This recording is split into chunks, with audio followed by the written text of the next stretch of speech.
Boa noite, meus caríssimos irmãos da Igreja Presbiteriana da Cidade Nova. Aqui vamos dar continuidade para mais um estudo no livro de Provérbios. E antes de ler o texto, eu gostaria de fazer uma breve introdução sobre a parte que nós estamos estudando, chamada o Livro dos Sábios. Como nós sabemos, Provérbios não é um livro monolítico, mas uma coletânea de várias coleções de ditos sapienciais que, segundo a interpretação conservadora, essa coletânea foi editada nos dias de Salomão e sob a supervisão dele. Agora estamos no chamado Livro dos Sábios, que vai do capítulo 22, o verso 17, até o capítulo 24, o verso 34. E o esboço dessa pequena coleção é simples e merece ser notado. Você tem uma introdução aí que vai do verso 17 até o verso 21, e depois você tem os chamados 30 ditados ou as 30 lições relacionadas com os ditos sapienciais que são colecionados aí nessa pequena seção de Provérbios. E eu quero ver na introdução uma lição e nos 5 primeiros ditos sapienciais que você tem no final do capítulo 22, uma segunda lição. A primeira delas: ouvir e praticar a verdade não apenas autentica a fé, mas capacita o devoto para testemunhar com autoridade. Essa parece ser uma boa síntese daquilo que nós temos na introdução e que eu vou ler agora para nós. Inclina o ouvido e ouve as palavras dos sábios e aplica o coração ao meu conhecimento, porque é coisa agradável os guardares no teu coração e os aplicares todos aos teus lábios, porque, para que a tua confiança esteja no Senhor, espero dar-te hoje a instrução a ti mesmo. Porventura não te escrevi excelentes coisas acerca de conselhos e conhecimentos, para mostrar-te a certeza das palavras da verdade, a fim de que possas responder claramente aos que te enviarem? Esse é o texto da introdução do chamado primeiro livro dos sábios. Tal como no restante do livro, não basta apenas inclinar os ouvidos para ouvir a verdade. Não apenas Provérbios, mas a Bíblia toda nos ensina que é necessário praticar a verdade. Não basta ter apenas luz na mente. Precisamos também aplicar o nosso coração ao conhecimento. É o comentário lúcido de Hernandes Dias Lopes. Teologia boa, sem vida, a gente pode dizer que é protestantismo fake. Cabe apenas aqui mencionar de raspão que a obediência requerida pelas Escrituras e também ensinada aqui em Provérbios não é um exercício penoso, como se a fé fosse um fardo, mas um deleite. Diz o verso 18, porque é coisa agradável os guardares no teu coração e os aplicares todos aos teus lábios. Uma segunda observação dessa introdução é que ela nos ensina que o primeiro propósito do ouvir e praticar é autenticar a fé professada. Está aí no verso 19, para que a tua confiança esteja no Senhor. Quero dar-te hoje a instrução a ti mesmo. A conjunção traduzida como para que você tem aí, no verso 19, deixa claro isso.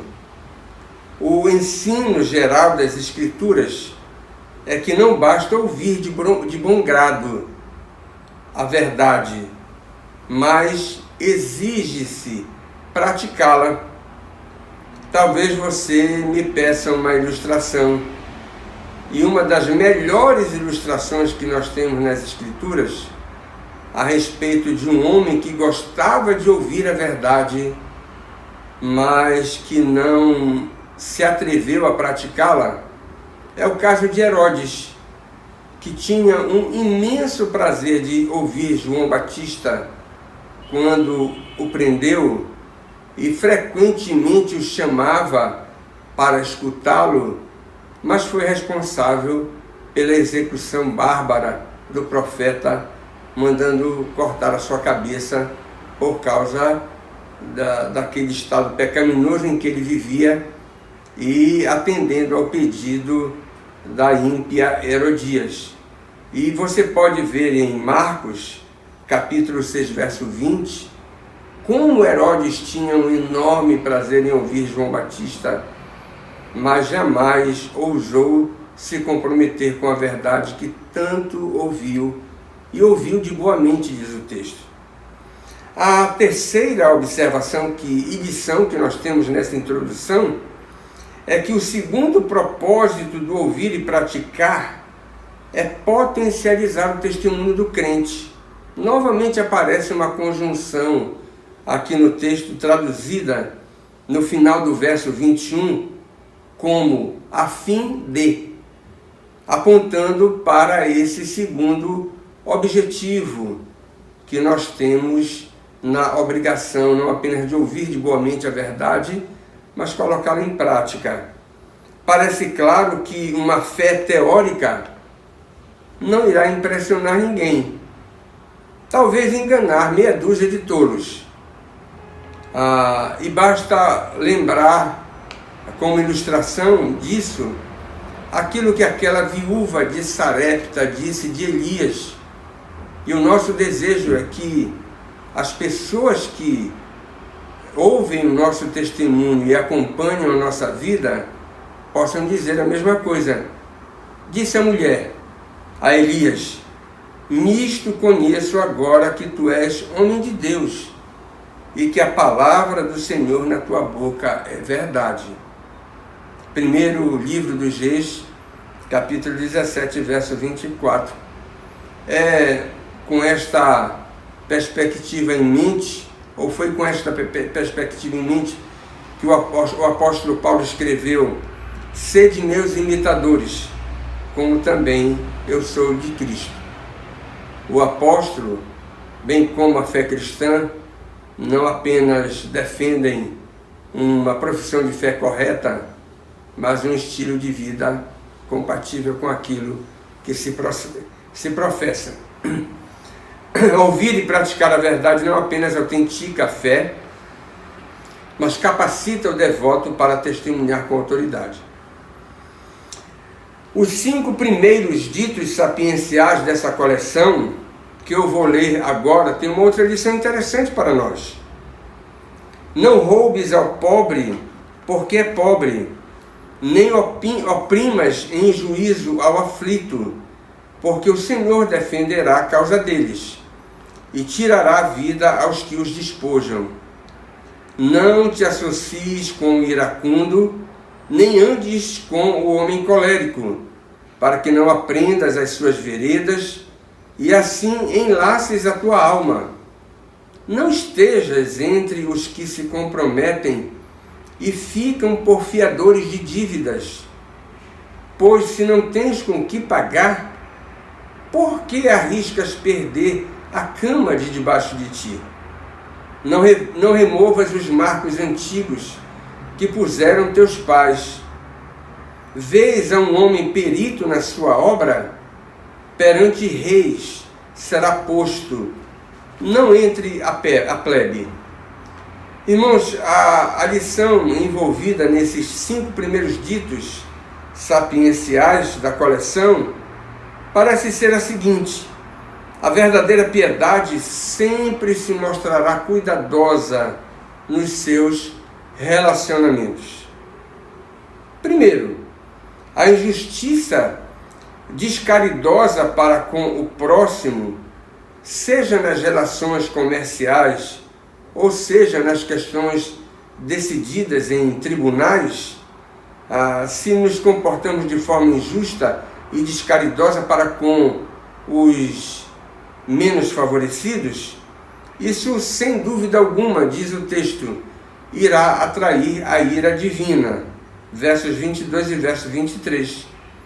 Um crente fracassa no seu testemunho, não apenas ao praticar essas coisas, mas até em ser apenas cúmplice delas. Segundo, o crente deve se exercitar em imitar os mansos da terra e não andar com os homens carnais. Está aí no verso 24 e 25. Não vos enganeis, ensina o apóstolo Paulo. As más conversações corrompem os bons costumes. 1 Coríntios 15, 33.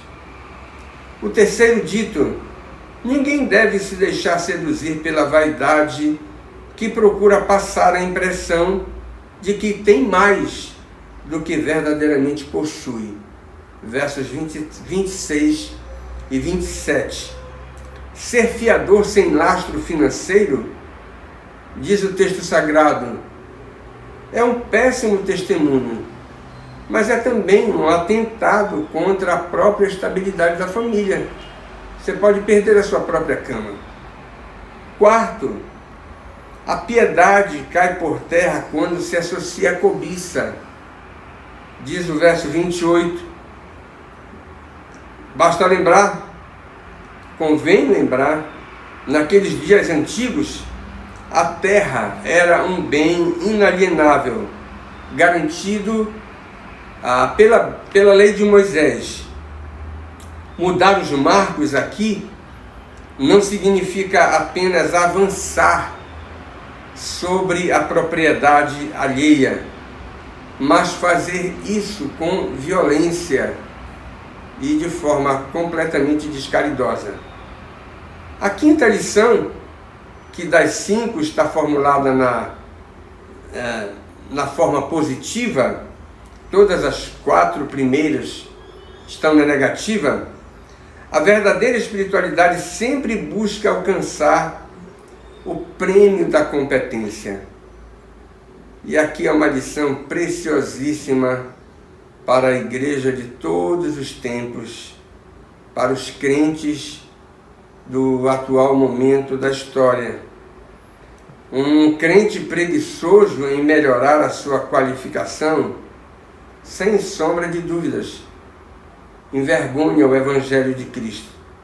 É claro que a glória, obviamente, deve ser dada ao Senhor, que deve merecer toda a honra e todo o tributo na nossa demonstração de competência. Eu quero fazer algumas perguntas como aplicações para nós. Você tem procurado ser um bom ouvinte,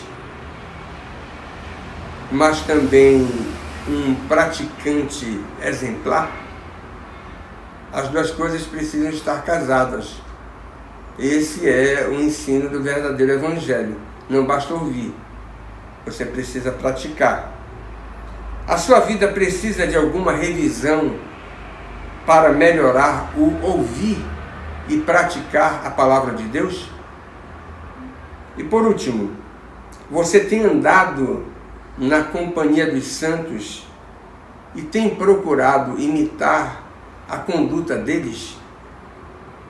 Que Deus nos abençoe e aplique isso aos nossos corações, para que nós tenhamos a nossa fé autenticada, o nosso testemunho potencializado pela coerência entre aquilo que professamos e a maneira como vivemos, e também que os nossos relacionamentos possam demonstrar a qualidade da nossa profissão de fé. Deus nos abençoe e aplique isso aos nossos corações. Em nome de Jesus. Amém. Mais uma vez aqui, eu quero reforçar o meu apelo para que você procure, de alguma forma, interagir com aqueles que fazem parte da nossa igreja, ligando para conversar um pouquinho, para procurar saber como o irmão está, passando uma mensagem através de WhatsApp ou de qualquer outro recurso que você tenha para fazer essa comunicação à distância, a fim de que nós estejamos sempre unidos pelos laços da fé que nos unem nessa chamada comunidade cristã presbiteriana estabelecida na Cidade Nova 6, WE 70, número 472. Eu quero também instar com você para visitar os nossos canais que estão sendo alimentados pela equipe de mídia, o Instagram, o blog da igreja, o Facebook e o YouTube, que na verdade são ferramentas espetaculares nesse momento de distanciamento social, para que nós tenhamos não apenas a nossa comunhão reforçada, mas a nossa fé fortalecida através de conteúdos que estão sendo criteriosamente selecionados para o nosso fortalecimento na fé.